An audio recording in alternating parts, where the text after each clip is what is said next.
পরম প্রেমময় শ্রী শ্রী ঠাকুরের একটি ছড়া ও তাৎপর্য। বাপের বাড়ি থাকলে মেয়ের বড় অপমান। এইরকম আরও একটি প্রবাদ হলো, বাপের বাড়ি ঝি নষ্ট, পান্তা ভাতে ঘি নষ্ট। বাপ রাজা তো ঝিয়ের কি, ভাই রাজা তো বোনের কি। সোনা নষ্ট বেনের বাড়ি, মেয়ে নষ্ট বাপের বাড়ি।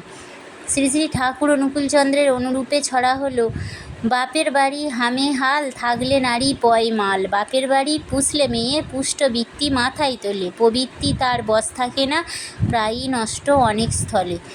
বিয়ের পরে মেয়ে তার স্বামীর বাড়িতে সংসার তৈরি করবে। নতুন পরিবার পরিবেশে অনেক ত্যাগ এবং সংযম দেখিয়ে তাকে মানিয়ে নিতে হবে। তা না করে সে যদি বাপের ওপর নির্ভরশীল হয়, বাপের বাড়ির ওপর, তবে তার ভবিষ্যতে অনেক ক্ষতি সাধন হওয়ার সম্ভাবনা। আর একটি বাংলা প্রবাদে আছে, অভাবে স্বভাব নষ্ট, মুখ নষ্ট বরণে, ঝড়াই খেদ নষ্ট, স্ত্রী নষ্ট মারণে।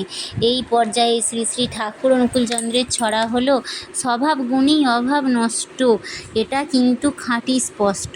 স্বাভাবিকভাবে আমরা জানি অভাবে স্বভাব নষ্ট হয়।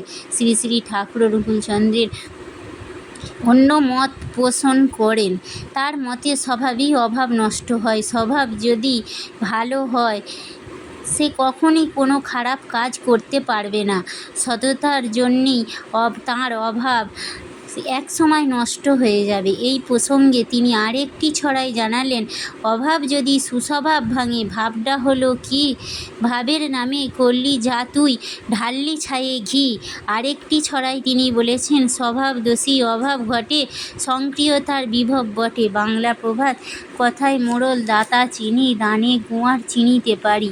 কর্কশ বচন, কথায় নাম মধুর আনি, যদি কইতে জানি।